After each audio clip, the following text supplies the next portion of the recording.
Hey everybody, we're going to start the public service meeting January 18th, 2023. My name is Councilor Tallman. To my right is Councilor David Bartley. He's Ward 4 representative. And the 3, I get that mixed up. Huh? I said 5 last time. And on my left is Councilor Ward 2, Will Puello. And in the chambers is Councilor at Large Joe McGivern. Mr. Chairman, I'll make a motion to take number 1 off the table. Second. All in favor? Aye. Honorable City Council, subject to your approval, I hereby appoint the following person as a member of the Holyoke Economic Development and Industrial Corporation, HEDIC. Ms. Callie Niezgoda Flanagan. This seat on the Board of Directors represents the finance sector. This is a 3-year term. Said term will expire on June 30th, 2025. Thank you, Callie. Would you come on in? Take a seat. Right by the mic is comfortable. Take a seat. We got a little button there where you can hit the button. Any seat. There you go. Up to you, and then hit the button. It'll turn green. Super. Easy as that. Basically, we have people coming in for different boards or commissions. We tell a little bit about yourself. We did get your resume. We all been reviewing it, and you know why you wanted to serve on this board for the City of Holyoke, and thank you for stepping up. So a little background would be great. Sure. No, I'm happy to be here. Thank you very much for having me. And so I'm Callie Flanagan. I'm born and raised in Holyoke. Lived in Holyoke for almost my whole life. I went to school here, left for college, lived in a few different cities and towns in the area, and then came back probably around 2006. And I raised my family here. I have 2 children, my husband, and just love the city. You know, I love everything about it. One thing that I can say that I wish I did more is to get more involved in the city and doing more things in the community. So that's one of the reasons why I'm here. I serve as Director of Lending for a local CDFI, a community development financial institution. We provide business loans to local businesses and community projects to help stimulate economic growth and opportunities. So it's kind of right up my alley. So I'm happy to be here and have this opportunity. And if I can put my skills to use in some way that benefits the city, I'm happy for that. So thank you so much. Any questions from any members of the? Yeah. Okay. Go ahead. Yeah, Councilor Bartley. Yeah. Thank you for being here. This looks like a real great appointment for HEDIC and for the city. So thank you for making yourself available for what is a volunteer position, but it's nevertheless, this is a rather obscure board. Okay, but it's got a long track record. It's got a very long history. So to me, it's very important that you familiarize yourself with past meeting minutes.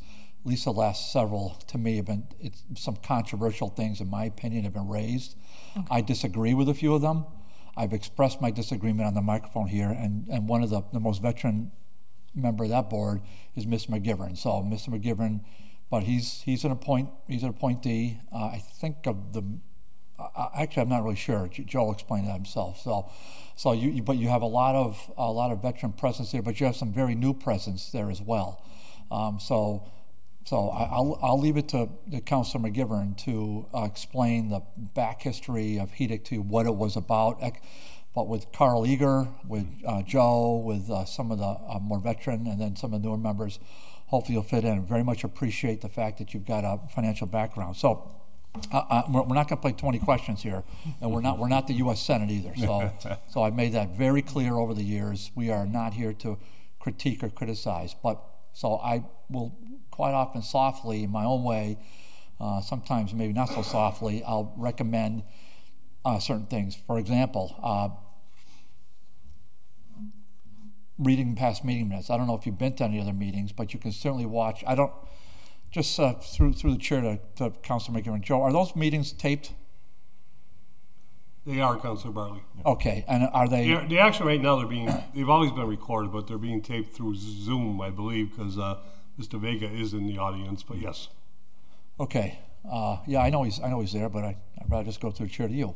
No offense, but you've been okay. So reviewing those past meeting minutes, at least the last half a dozen, I know it's a bit of a thorn, but at least that'll get you up to speed. And maybe if you want to look at the tapes. And then as you get through the chair to Councilor McGivern, Joe, what is the current balance of our HEDIC account, more or less? The amount of money? Yes.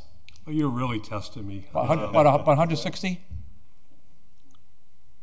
With all assets, No, cash. Cash? Yeah. No. Just You can go through the chair and go to Mr. Vega now. I'll go through the chair, Mr. Vega, or Mr. Dijak. Could you speak up to the mic, please, and give your name and your title, please? Yeah, top. John. Yeah. John Dijak with the Office of Planning and Economic Development. The funds with HEDIC, cash in the bank right now is approximately $1.7 million. Okay, wow, I was way off. Okay, And, I was really way off. There's other real estate assets and one existing loan, I believe. That's it. Okay, I'm just gonna, yeah, because I was unfamiliar with that, Mr. Chairman, and I'm glad. I'm sorry, Joe, I didn't mean to put you on the spot, because Joe and I we didn't talk about this beforehand. I don't like. You did it, Councilor Bartley. You did it. Okay, $1.7 million. That's no joke. So, and then when I see in past meeting minutes, we're going to start funding marijuana. It's wow. Wait a minute. Let's slow down a minute here. When you think about what the charter is, so HEDIC is established pursuant to Massachusetts general law. So I'm hopeful that you'll get familiar with that. So I don't want us to spread our wings too far away from what our mission is and what general law says. So that's to me, that's mission critical. So I made my comments. I'll let somebody else. If I have a question, I'll follow up later, Mr. Chair. Thanks. Thank you, and thank you, Callie, again for coming in here. And I did a little bit of reading before I get to a couple other questions, but it's the HEDIC is really has projects detailing the economic development plan of the city of Holyoke, which comes back, has to be signed, approved by the mayor and the city council. So there is some feedback by us on the council, and it's helping other businesses too. Helping loans with small businesses, and it's something you're aware of in the job you do today. But any other comments, Councilor McGivern? Thank you, Councilor Tallman, and Callie, welcome, and thank you for stepping forward. Your resume speaks for itself, and you bring a lot to the table, particularly to the financial sector position on HEDIC. To Councilor Bartley's question, all HEDIC members are mayoral appointments. I actually am appointed to represent all of government. Prior, I won't tell you what year because you'll not believe me, to me joining HEDIC, I was the first non-mayor to become a member of HEDIC. Before that, the mayors would sit on HEDIC, and then they determined it didn't make a lot of sense. And I guess, well, back in those days, John, they just said I did such a good job, they wanted to keep me, right? Unfortunately, I missed one meeting, the only meeting I missed in the last X amount of years, and they made me treasurer. So I'm kind of thinking maybe we were recruiting Callie to be the treasurer, man. And don't miss any meetings, and you get the workload put right on you. But Councilor Bartley actually is incredible about what he keeps up to date with a lot of boards, a lot of work in the city, and you have to give him credit for that, because the relationship with HEDIC and the city council is very important. Everything we do on HEDIC becomes an economic development, has to be an economic development plan prior. So whether the mayor puts it in front of us or as a board we adopt the project, we have to get the city council specific approval. And I think a lot of what we're looking at is recreating and redeveloping a revolving loan account, which was something that was very popular about 20 years ago. And your expertise, I think, is going to help us in that area. And I hope I'm not talking too much, Mr. Vega, but it is a big part of it. And I welcome you. After I read your resume, I told the mayor, I said, great choice, because this is I think the boost that HEDIC needs. It's been a little stagnant, but Aaron and John have been lighting the fire underneath everyone, and we're up and running again, and looking forward to the next year. No, good, thank you. I'm excited. I think that's what I'm most excited about is the prospect of formalizing some type of loan program. That's what I've heard so far, and really learning the ins and outs. I do like to wrap my brain around things very well. I'm very thorough, you know, reading business plans, and you know, I do have to read lease agreements, and sometimes they're pretty tedious. So I'm very familiar with just trying to making sure I'm well stocked with, you know, the knowledge that I need to be successful in this. So I'm excited about it. Fantastic. You see how I can get a question answered without asking a question? Callie, thank you. Do you have any comments? Motion to recommend. Justin, yes. Name and I'm going to speak as a Holyoke resident Okay. of Well, wait a 247. minute. Well, Quick, suspend the rules? Okay, time out for sports. We always said suspend the rules. So I'll make a motion to suspend our rules to allow the public to speak to us for up to 2 minutes on this particular topic. I'll second Okay. that, Mr. Chairman. All in you. favor? Aye. Okay. Thank you, Councillor Bartley. I worked with Callie several years ago. You could not ask for a better person to get on this board. She is a professional. She is kind. She's super, like, outrageously smart.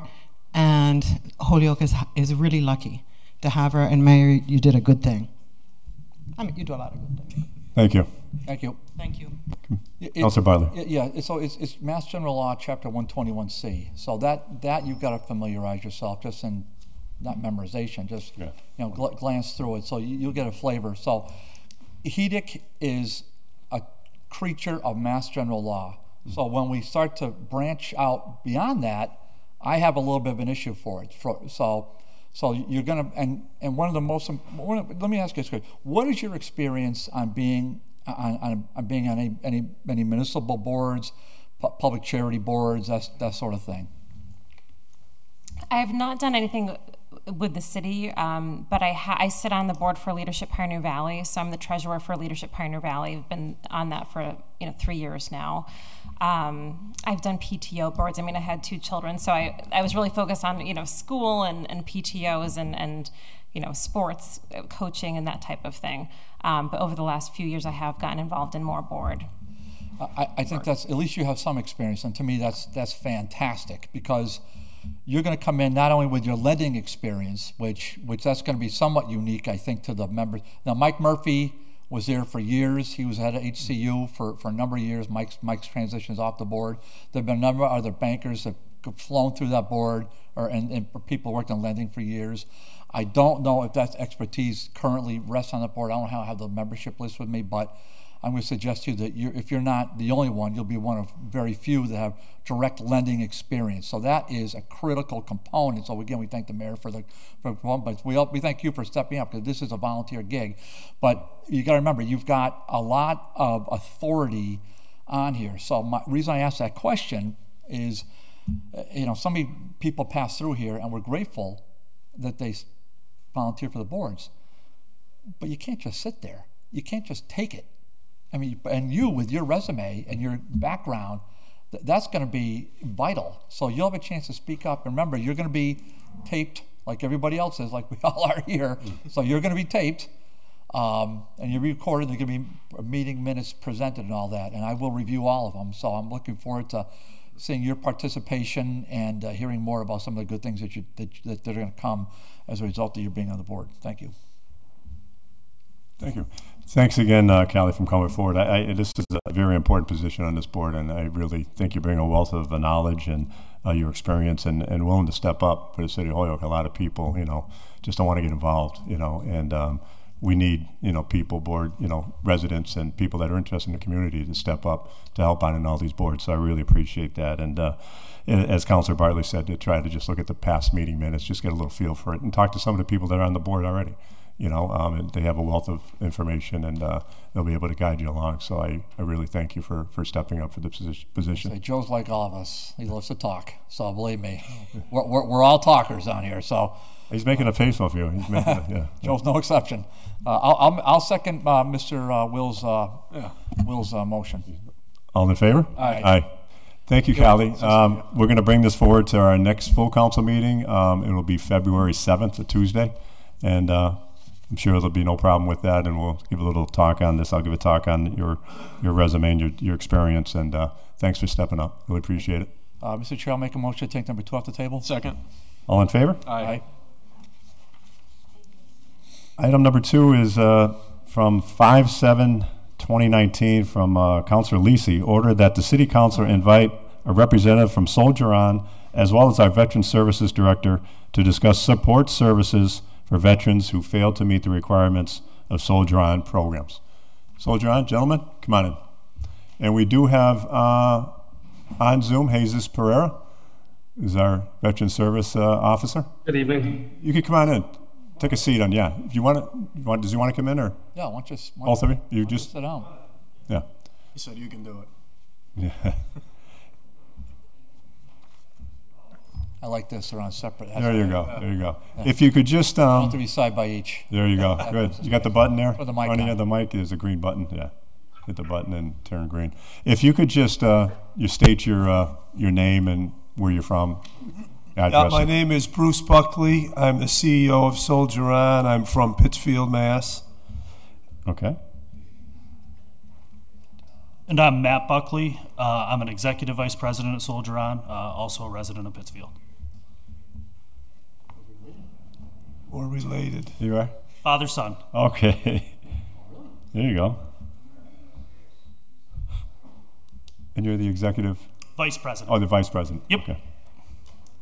For the most part, I manage our day-to-day direct services Okay. that we provide.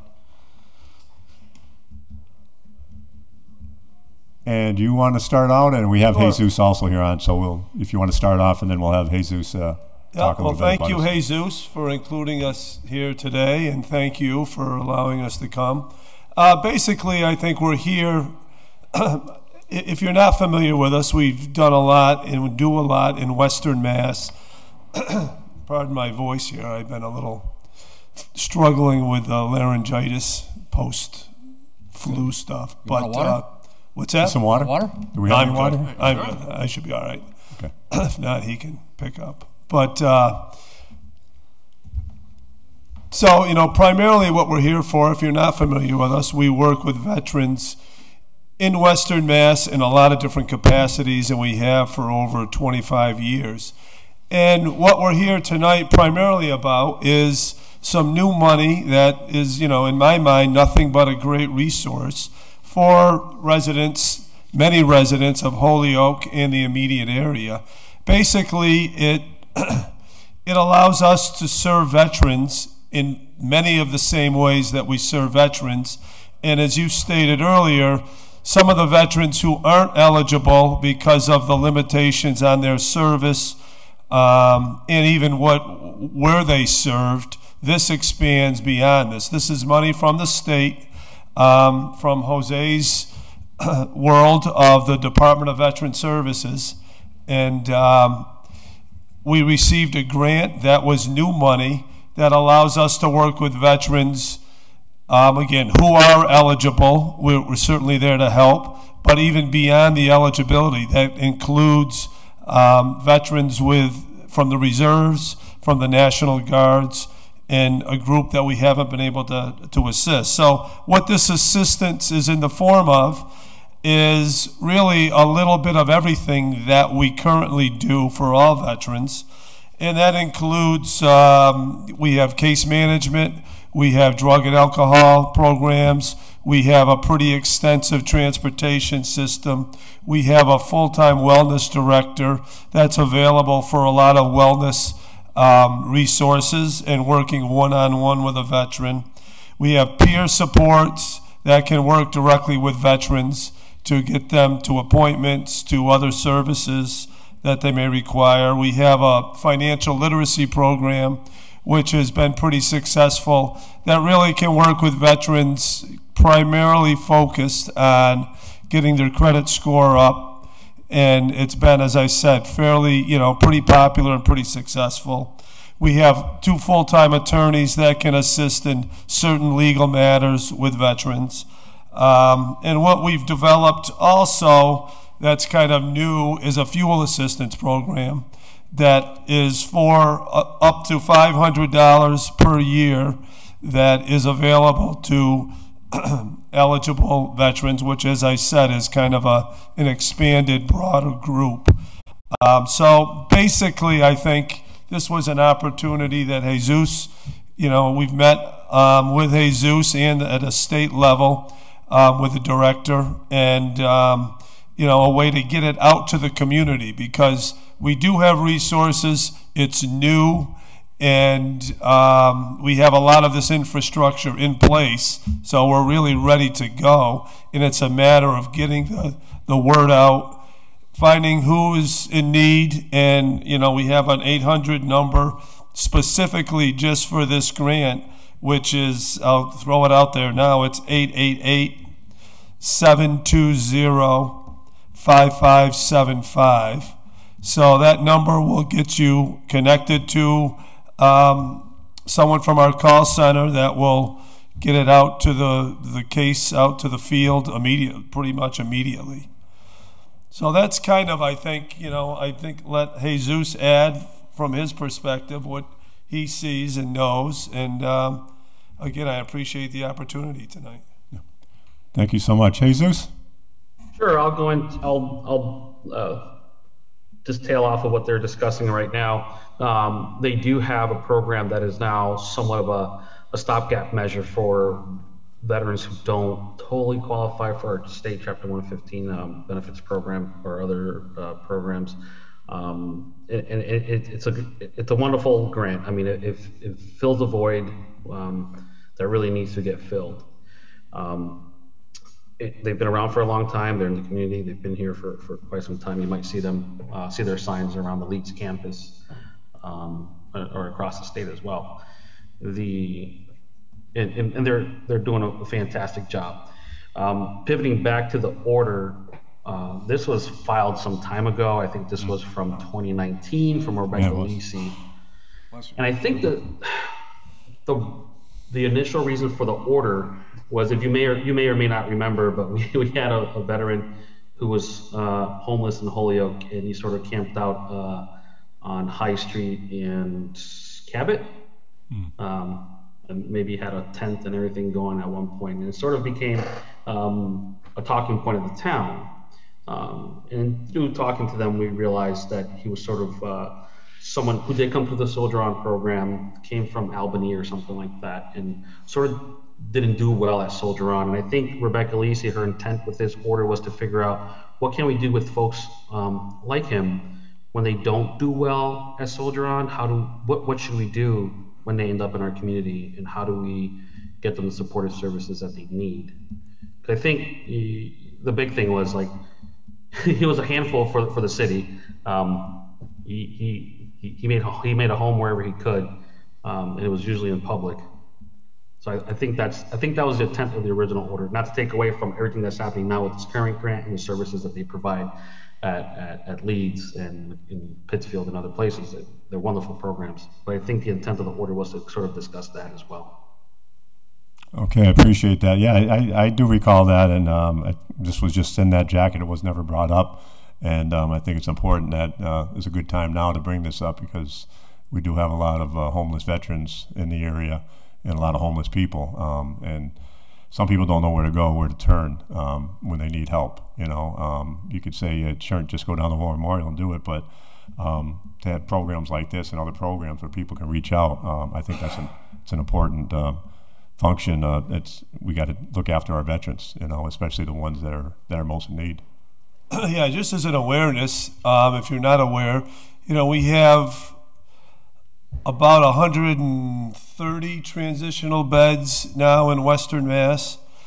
That I think last night there was probably 100 people in our transitional program, which is on the Leeds campus, and we have a building in Pittsfield that does transitional housing. So as Jesus had mentioned, I don't know that individual right off the top of my head, but people do come in and out of the program for a variety of reasons. I think without getting into specifics, because everybody's different, I think sometimes the inability to use drugs and alcohol, if that's part of what they're dealing with as a struggle, is taken away and somewhat restricted, and people make their own decisions on, what's going to work for them at what time.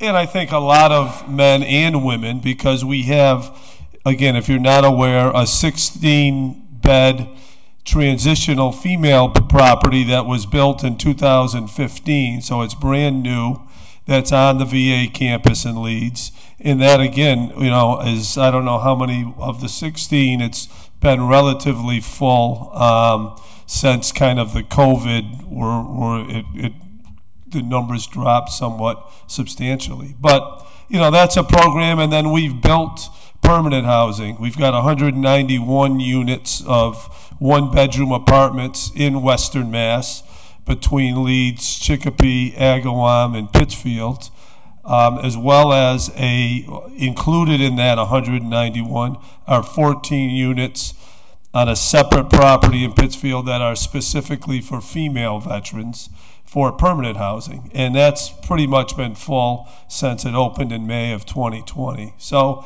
those are, you know, the housing resources. And then we've got a pretty extensive transportation system that has, I think, 15 or 16 formerly homeless veterans that drive for us pretty much on a daily basis. And all of those resources are available in, you know, in Holyoke certainly, and beyond in Western Mass. And we also do have a SSVF grant. It's called Supportive Services for Veteran Family Grants, which the difference between a lot of our other services, it is community focused. It's a mobile outreach model. So we're working with veterans in the community as opposed to if they're in our transitional housing program. And again, I don't know the specific veteran Jesus is talking about, but that's unfortunately not necessarily a unique experience for us either. Having 130 beds of transitional housing in Western Massachusetts does lead to veterans coming to us from outside of the area at times, and then kind of planting roots in Western Massachusetts, whether that's in Pittsfield, Northampton, Holyoke, Springfield. This community-based grant that we also have, in a perfect world, and some of that depends on the veteran's willingness to engage, is following them even if they're not working well in a transitional housing program for us. The reality of transitional is there are rules. There's bed checks. There's times when you're supposed to be there. There's, you know, you're not allowed to use drugs or alcohol. And not that if you break one rule, that means you got to go. But it is a process to where there's times where we say, hey, this really isn't working for you. This really isn't working for us. We need to try to move you on. This community-based grant can follow you if you want to keep working with us. With it, we do have the ability to pay for things like security deposits, rent, utility bills to help people move into housing as well. So in a perfect world, veterans that even struggle in some of those more structured settings, this becomes a catch-all for to follow into the communities that they may go into to continue to provide case management services as well as eventually financial assistance for housing as well. Any comments, any questions? Any my colleagues on the yeah, follow? Thank you, Mr. Chairman. It's nice to meet you guys. Thanks, Jesus, for doing this. This sounds like a great program. My question is going back to the original order. I'm not sure what the outcome of that specific veteran was, but I guess what can we do? So can we refer people to just either you, Jesus, or to these guys whenever we see, you know, somebody out there with a homeless vet? Because I know of at least one on Main Street, you know. So is that something like we just give you guys a call and somebody goes out and makes contact with them and verifies, or what's the process with that? Yeah, the short of this is that this particular veteran ended up in Holyoke, had multiple arrests in the city for breaking and entering, you know, shoplifting and stuff like that, and eventually got locked up for something a little bit more serious. And I think the intent of the order is to, you know, figure out, and again, this was back in 2019, this is some time ago. What do we do when that happens where a veteran is sort of in our area because of a third party or services provided by a third party, and they end up in our city? Now we're using local resources to sort of try to help that veteran. But in his case, he was ineligible to go back to Soldier On, I think. So this was, again, pre this particular grant. So maybe now this grant could possibly help him reside somewhere else and try to find transitional housing somewhere else. I don't know. Typically we, you know, in Holyoke, if a veteran comes in, and I've been to the gentleman down I've been to all of them. I get the phone calls. I jump in my car. I go down. That's why I don't wear a suit and tie to work. I show up the way I believe someone would talk to me in clothing. And I don't think a guy in a three-piece suit, a veteran who's homeless is going to talk to him. I just don't think that. It seems somewhat disingenuous. But there's certainly a problem with, what do we do with people when I can't use, I could put someone in a hotel for 3 days, contact one of the SSVF providers for transitional housing, and then work with HUD-VASH or the VA or someone else if they're eligible for permanent supportive housing. So we have that solution. We have a model. And there's always money rolling out from either the state or the federal government, HUD, someone to help with housing, and then they're given out in forms of grants. And I think, again, this was all because of that one situation. And the question is, when we have someone who is no longer eligible for programming at Soldier On, what's the next best solution, and what do we do with them, especially when we come from out of state? You have anything? I'll let you go first. Okay, Councilman McGivern. Thank you, Mr. Chairman, and gentlemen, welcome. I appreciate what you do. Jesus, always appreciate you when you're with us. I work in Holyoke District Court. I think we have a weekly session known as the Veterans Court, which is regional, which takes advantages of all services that, whether they be local, through leads, or throughout anywhere within the Commonwealth, and that's important. But I think a lot of people forget that the legislature, state legislature, also passed a law. Originally it was the Valor Act. It's still known as the Valor Act and evolved into the Brave Act. But it recognizes veterans who have trouble with the trial court system. And one of the things that we do is and I work in probation, try to identify all our veterans that come in at the initial intake. And when we do so, sometimes they qualify for direct services. Sometimes they don't qualify for the Valor Act for different reasons, but we still point them in the direction. And housing is one thing. Transitional housing is always one thing many of these veterans are looking for. I'm pretty sure that's purple and gold right there. That pamphlet, right? Yeah, we've got them, right at our front counter, blue and gold. It's a difference of.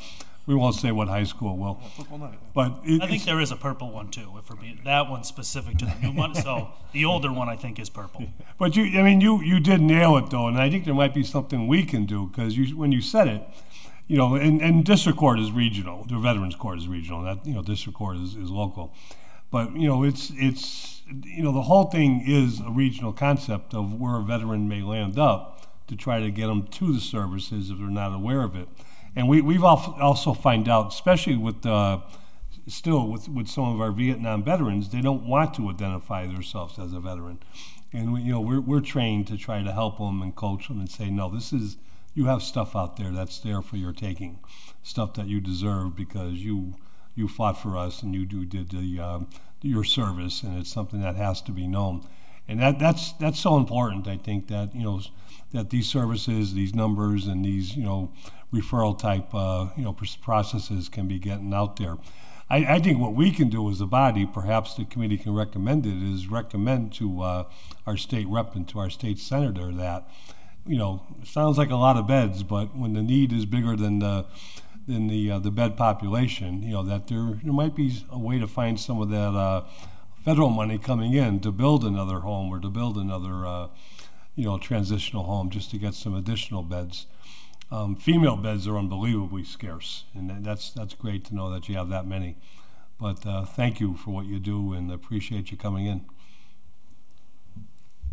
Okay, as Councilor McGivern alluded to, there is transitional housing being created now at the Soldiers' Home with the new bond bill. Now that is in the very nascent stages, but that's going to be part of the expanded footprint, which is 3 miles or less from here. So I just had a couple of questions.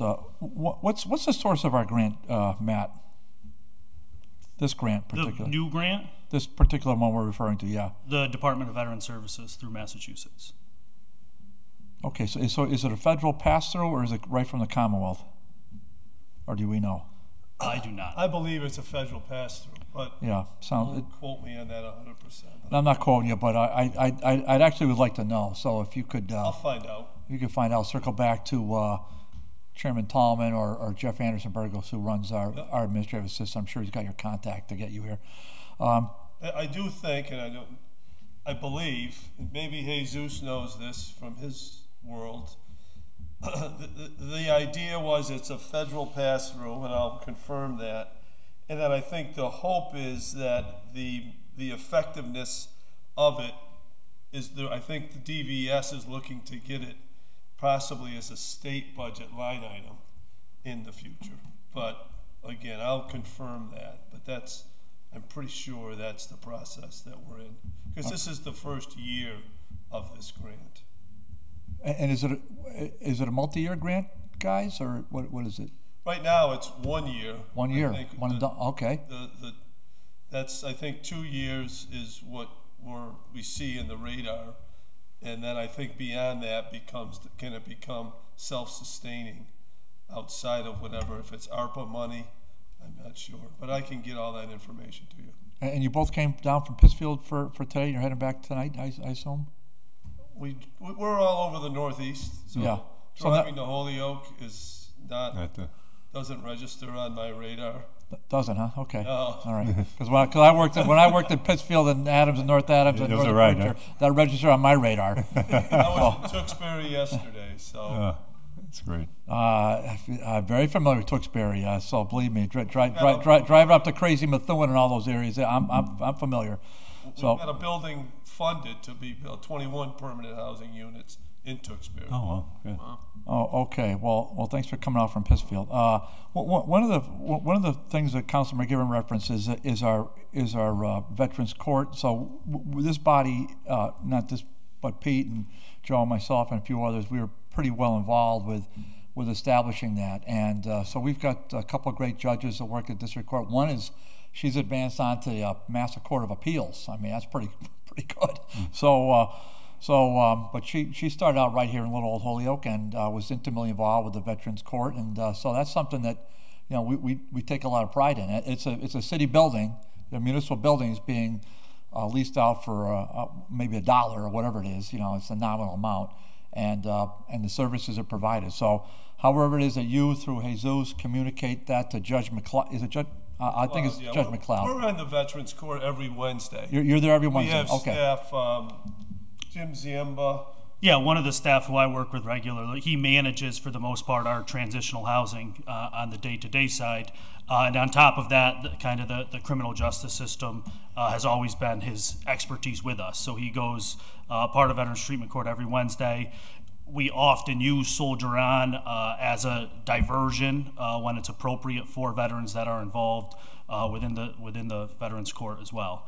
So it's definitely something that it's been a huge partnership for us as well over the years. Yeah, so that's yeah, but we take a lot of pride in it. Just like I know the Pittsfield guys take a lot of pride in what goes on up there. I'm familiar with some of it, but not all of it. But so we have a lot of pride here too. One of the things I don't really get into too much is transitional housing. I mean, listen, I know we need housing and all that, but I'm a lot more interested in seeing if there's increased amount of vouchers. So you heard what the counselor said before, right?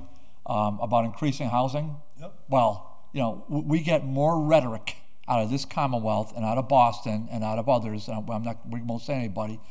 Oh, we're more demand for housing, more this, all that.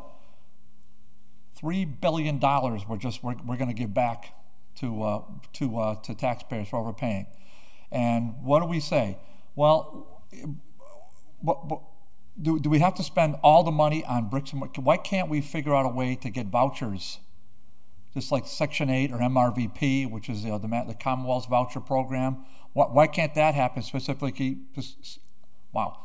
for veterans?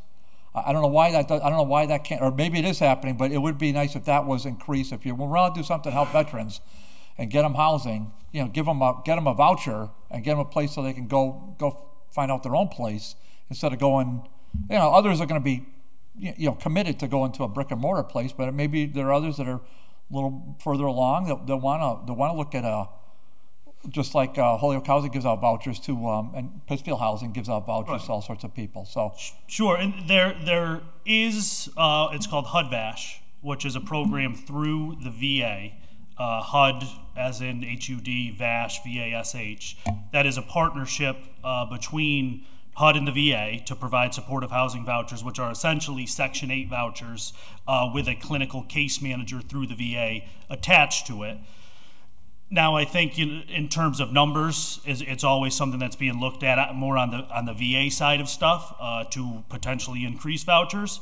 The other piece I will say, and this is where kind of this grant comes in as well, this new one is eligibility can be limited, where there are a lot of different ways to define what a veteran means to a lot of different agencies and federal entities. That goes into character of service, length of service, and the VA historically, for HUD-VASH, you needed to be eligible for VA healthcare, which there's lots of veterans who we work with who are not eligible for VA healthcare. So that's where there can be a disconnect there in terms of kind of right-sizing that, which is something that eligibility has started to expand a little bit to include veterans that may not be eligible for VA healthcare in certain instances. Well, that's what MRVP was supposed to come out to get the overspill from who didn't qualify for Section 8. Well, that thing's fallen flat on its face because like many things that come out of Boston, it starts out great and then over the course of time it fizzles. So I'm hopeful that we're here with 2 of the 3 members of this panel are serve their country, right? The 2 gentlemen to my left have both served their country. So we want to keep that in mind, and we have tremendous respect for Pete and Will for what they've done. My last question, Mr. Chairman, and this I don't know if you can answer this now, but quite often we'll see signs about from panhandlers, I'm a veteran, please donate. Do you guys have a position on that? I don't know if I have a position. I think I've often given folks a business card and said, call me. You could be sleeping in our building tonight, possibly. They don't ever call me. So, what each individual situation is, I obviously don't know. But I don't know that because you write I'm a veteran on a piece of cardboard, you necessarily are a veteran. But we certainly are there as a resource to anybody, and we go to the same intersections. So yes, that's my take, Bruce. Yeah. So when you see that, obviously your tendency is to want to, reach into your wallet and help them. How can you not when you say they're a veteran? Right. And I give them, I've certainly given them money, and I've given them always a business card. And call me personally, and I'll make sure I'll come pick you up. I'm around. So, I think that I don't know if I have a position on it other than we're there to help anybody that, needs this assistance. And from my perspective, kind of on a broader level, because me thinking about how we're providing day-to-day services, we have teams of case managers that are out and about.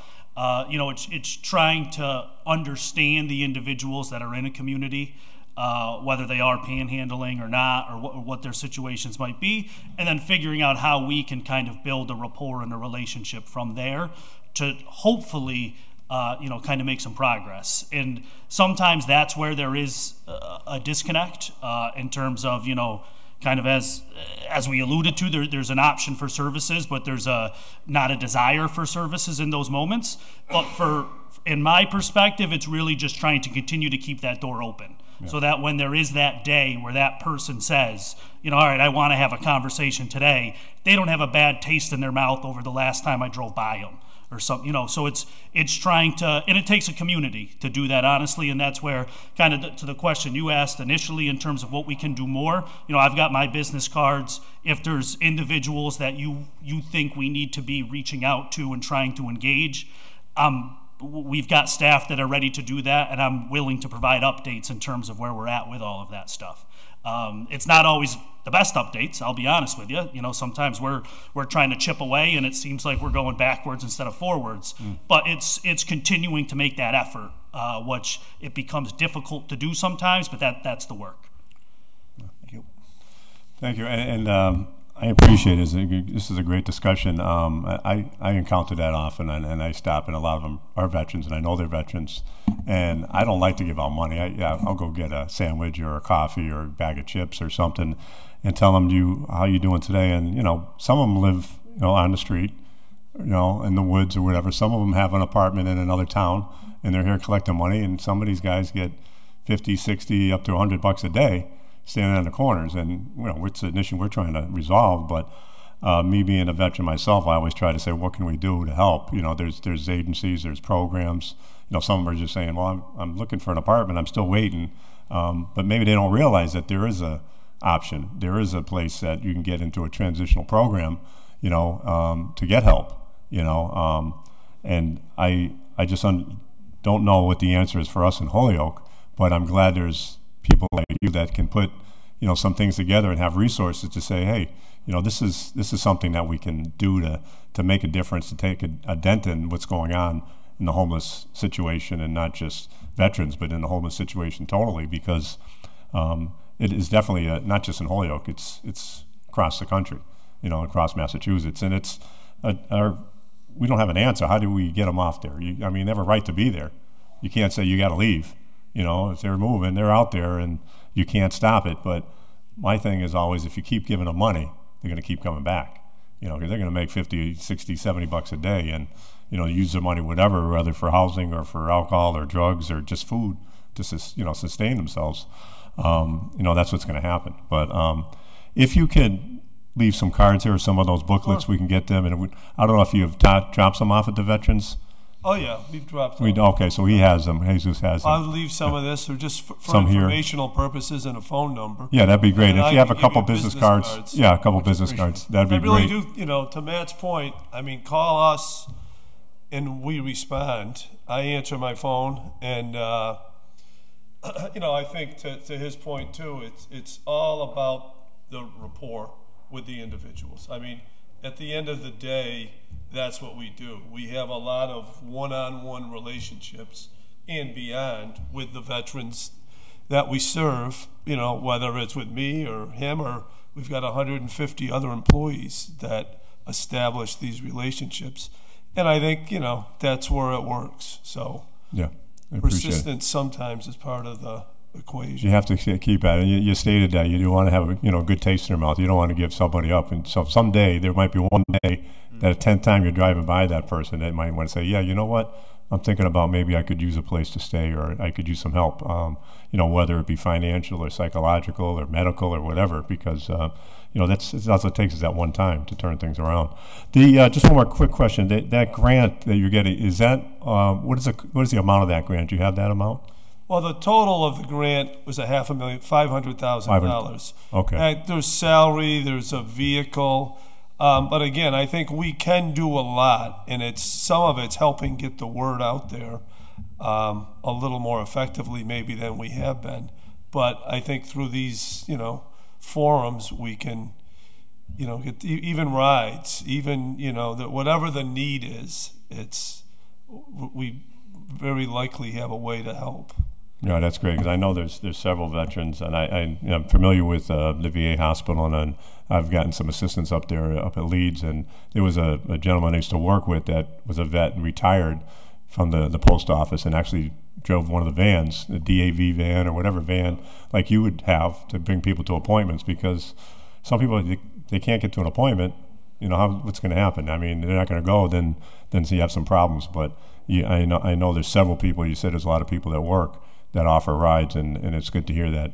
Here are people that were struggling, that were homeless vets. Now they're helping out people that need rides to appointments, medical appointments, or doctor appointments, which is... A lot of our staff are formerly homeless veterans in a lot of different capacities. We have kitchens, we have drivers, we have the call center. So it's part of the cycle of what we're able to do and the relationships that we build. So Pete, you go to the Veterans Lunch every... Oh yeah, they have the Veterans Lunch. I can get some thing. Yeah, they have I try to get down. More information to that, Pete. Yeah, they have the Veterans Lunch here at St. Paul's Church every Thursday. A good free meal. Maybe go once a month, but it's a great social thing. And veterans, whether they're from Vietnam or Korea or locally just got out of the military, to sit down and talk and to share their stories, and it's important. So I can even get some of those and drop some of those off. Lunch. Yeah, that'd be great. I could drop some of those off there. Yeah, yeah.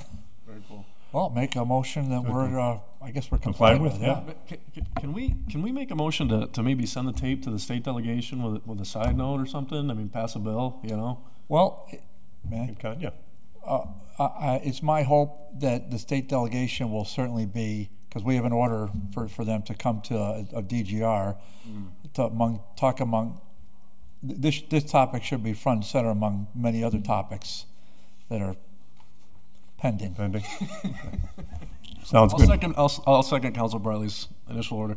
Okay, that this order from May 7th, 2019, which was glad we finally got it out and discussed because this was awesome, has been complied with.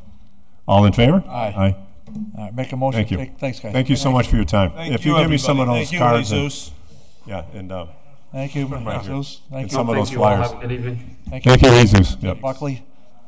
Make a motion to take number 3 off the table, Mr. Chair. Okay, item number 3 is from Councilor Izzy Rivera. Order that the DPW work on putting up signs welcoming people to Holyoke at every highway entrance in 7 different languages. Off the table for discussion. Any? Yeah, Mr. Chairman, Is he? Councilor right here? Yeah. Thank you so much. Thanks. Okay, Matt, thanks. I think the mayor might. I did talk to. Did you talk to Councilor Rivera about it? Yeah, he knows about it, but he's not here right now. I did contact the engineer. Okay, what's the engineer have to say? It's hard to do that because I guess you can't put signs on state roads with different languages. So anything coming into the city like 391, Route 5, 141. I don't think there's too many areas in the city. Have you had anything on this, Mayor? About the signage in different languages?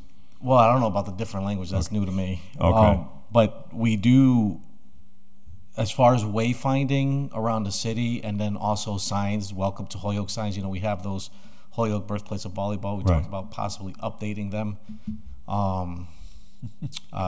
with the tourism component of the ARPA money. So we certainly want to do that, but 7 different, I mean, we can explore that and talk about it and see what that looks like. We've never really had conversations about what it should say and what languages they should be, but we can add that in the conversation. Yeah, I said as today I did at the luncheon today, I did talk to Chris, our engineer, and basically stated that it's hard to do that on any roads that are state highways, which Holyoke has.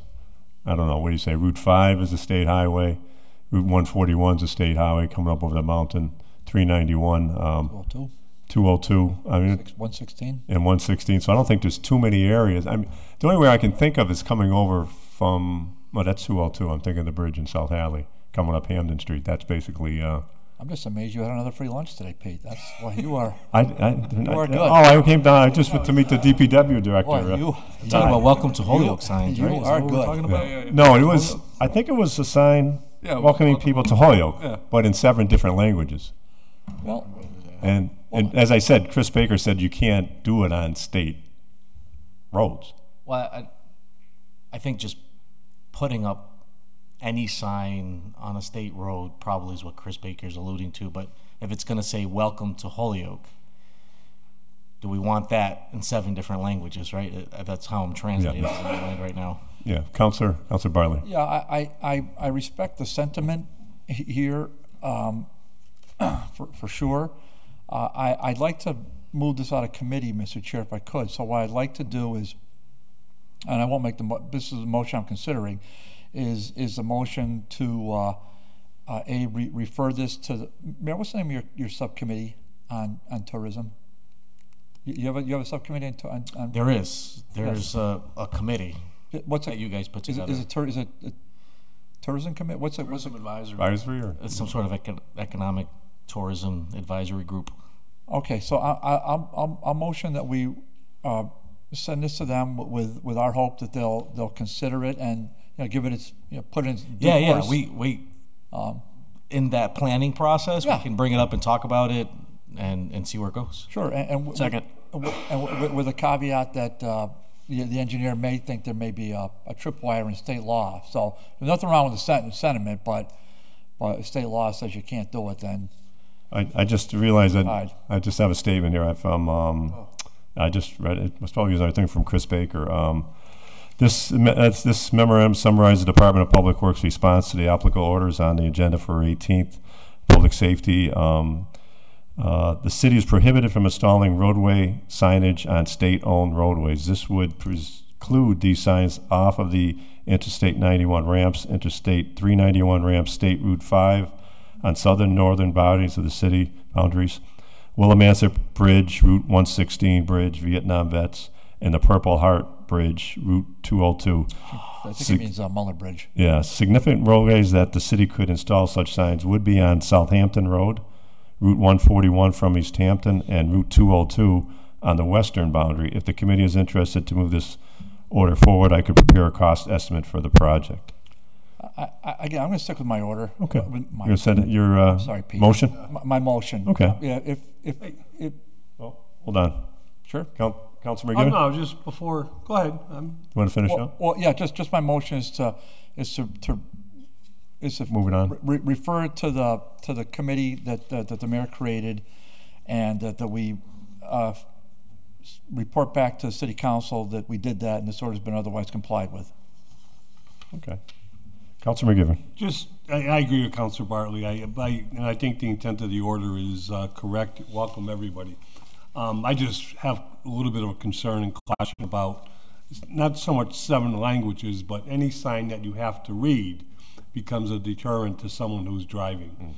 And the signs that the mayor alluded to, you know, could use a little upgrade, but they're visual effects. You know, they have, if you ever look at them, they're incredible. They have the brick and mortars of what a lot of our architecture is about, the Volleyball Hall of Fame, the volleyball being the birthplace, and there's other things in those signs that are a welcome message in their own. And they're not really on state property, and they're not really, they're there for drivers to see, but they're not there for a driver to take a look over and start reading. It's a quick look, and immediately you get what it's supposed to say. Welcome to Holyoke, we're special. Yeah, Pete. And I'll put my neck out here again. It would be nice if our volleyballs we put all over the city, that I think were done with private funds, actually look like volleyballs. So, and I'm not being mean. I hope I'm not trying to come off that way, because there's a lot of time and effort and money to put into that. But if we're going to do something along those lines again, to promote volleyball, to promote welcoming, that we put a little more, you know, just try to have a little, I don't know, maybe a little simpler message. 7 languages is a lot, and we don't have the languages specified. Again, I got no problem with the sentiment. I think it's a good sentiment, and you want to be a welcoming community. But as a council finance chair just said, you know, when you start reading, you know, having to read through, you know, a laundry list on a sign, it maybe becomes a little concerning. But let's send it to the tourism committee and let them sort it out. Okay, we'll send this on to, this item has been complied with. We'll send it on to the Tourism and Economic Committee that the mayor has appointed. Okay, all in favor? Aye. Aye. Okay. Mr. Chair, can we take number 4 off the table? Yes, we can. This is introduced by Councilor David K. Barley and Murphy. I guess we got Murphy on here too. Oh, right? yeah. Okay. Pete joined me. Yeah. Yeah. Okay. Order that Terry. The Holyoke City Council encourages all city department heads to provide correspondence to Spanish-speaking persons in Spanish to the extent feasible. The Holyoke City Council particularly encourages that technical letters from the mayor's office, school department, law department, building commissioner, planning board, city clerk, license board, and the city council be translated into Spanish upon request.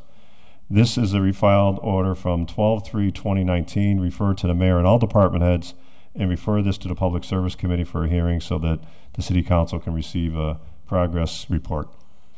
Off the table for discussion, Mayor? Thank you.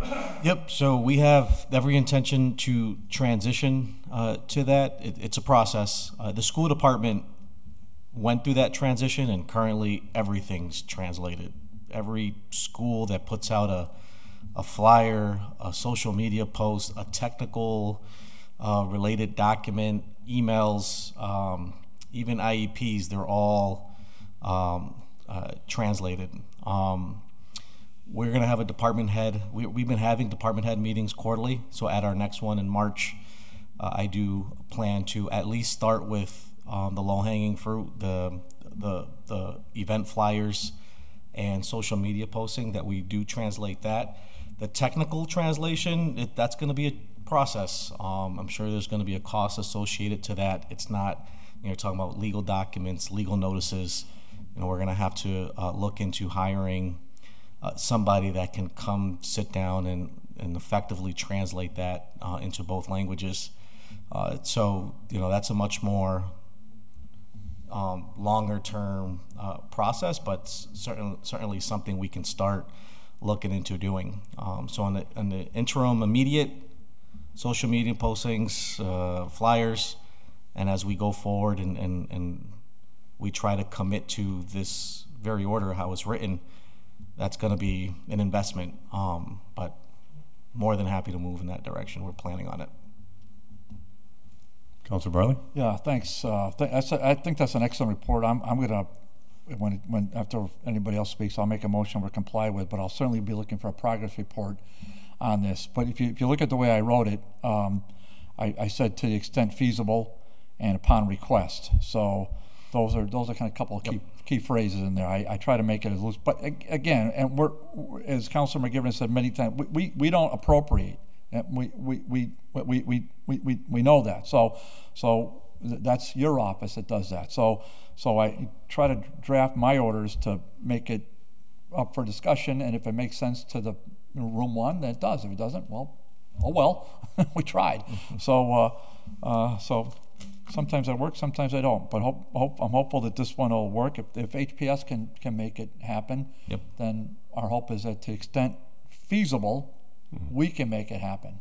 And I think though, if somebody comes in with a technical question, and we haven't had a lot of that in my career on this board, but it has happened where someone will come up to the mic and they may even represented by counsel, but they don't speak English, certainly not as a first language, and it's not great understanding. And even with counsel present, sometimes I wonder if the translation is really getting to the core of the issue for the applicant, and that's what worried me on a couple of things. Now, I don't think anything disastrous happened over this because most of us are here and most of us are responsive. So, but I said, these are intelligent people that come to the microphone with doing great with Spanish and doing their best with English. So there's tremendous intellectual capability, more than I have, for heaven's sakes, I'll tell you that.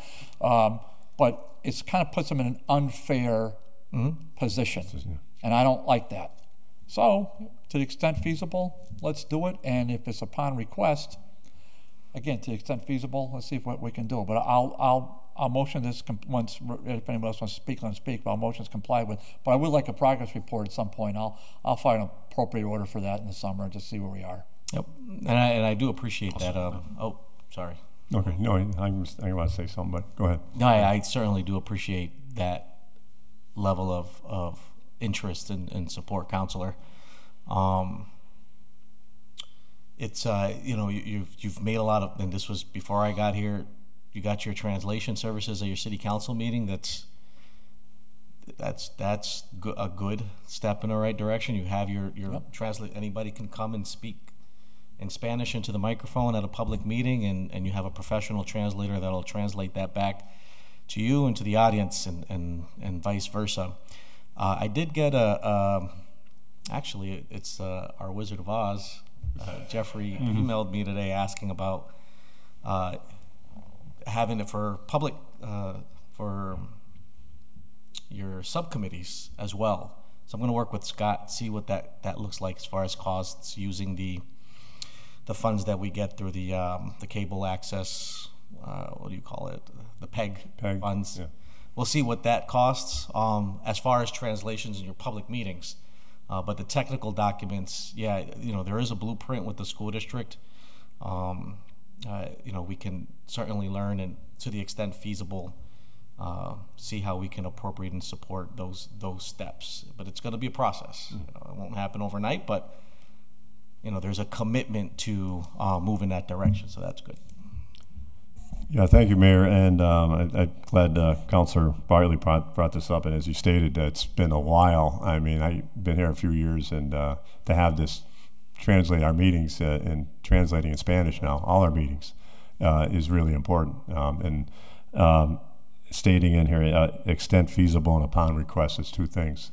And we're working towards something, and that's important. And I know some of these things are going to take a little bit of time and to do, but we got the talk going. And I think we're the only community. I don't know. Mark me if I'm wrong. I think we're the only community that does that. So your city councilor meeting, they can 3-4 hours long. Someone is there translating every word live. Live, yeah. Well, it was three. I know Will wasn't here, but 3 of us that are here. We filed the order, believe it or not. So and we had battles over it. It takes some time, yeah. Yeah, word for word. Yeah. Well, we're 3 battling Bickerson sometimes in other committees. We've been there before. And Yeah. We've all had words with each other, but but we were trying to, I think, with the right intent in mind. That's it's just fairness, and like I said, we don't like to see anybody at disadvantage. Mm-hmm.